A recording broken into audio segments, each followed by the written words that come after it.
then I started reworking it. I published it all on my blog, which is mythicwriting.blogspot.com.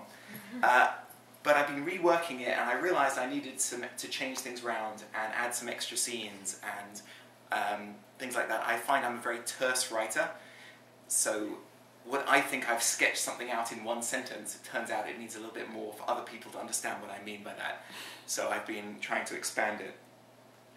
And this scene is taken from the first section of the book, which is when Asher is in his lowest point. The first section is all the titles of the chapters are taken from chapter 5 of Song of Songs. This chapter is called I've Taken Off My Robe. And the line ends, must I put it on again? I've taken off my robe is the title.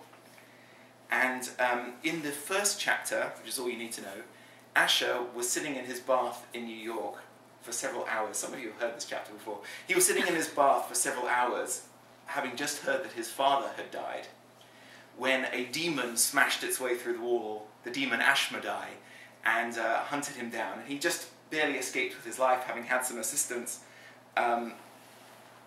And that was some time ago, and now he's gone to his father's funeral. Sort of is in denial about the whole experience. And this is Radiance. Anyone who's read the book thinks I need to say anything else? Okay. Listen to my brother. Okay, so I'll just go for it. I hope it's not too long, but Asher pulled the coat closer around him, feeling the light fall of rain begin to seep through to his skin despite his best efforts, and the large umbrella being held over him by Uncle Melvin, not really one of his uncles at all, but an old family friend. After 7 years in America, he'd almost forgotten how much he hated English summers. Drumbeat rain beat down on the hollow pine as the coffin was lowered gently into the black earth. It was quite unreal. Someone nearby burst into tears and had to be gently consoled. It would not do to have too great a display of emotion.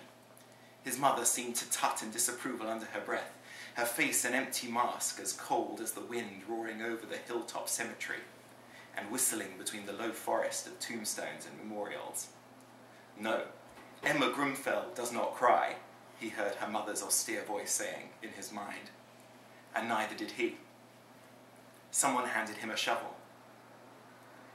Asher had never been to a Jewish funeral before. He'd been a young boy when his grandmother had passed away and hadn't been allowed to go to the graveside, though the memory of the Shiva service in the evening still lurked somewhere in his brain. But a helpful relative, or perhaps an old family friend, had tried to explain it all to him in the cab on the way from the airport. He would have to recite Kaddish. Did he know the Kaddish? Asher did not. Well, maybe they would have transliteration. It was a sacred custom for the mourners to help bury the deceased. She had tripped over the word, not quite sure how to phrase it just yet. It seemed that words were hard to pin down around Asher and his mother at the moment. They kept escaping from people's minds or slipping from their tongues. The deceased, the body, the dead. All definite articles, but strangely detached from their object. He took the shovel and tried to remember what he was meant to do.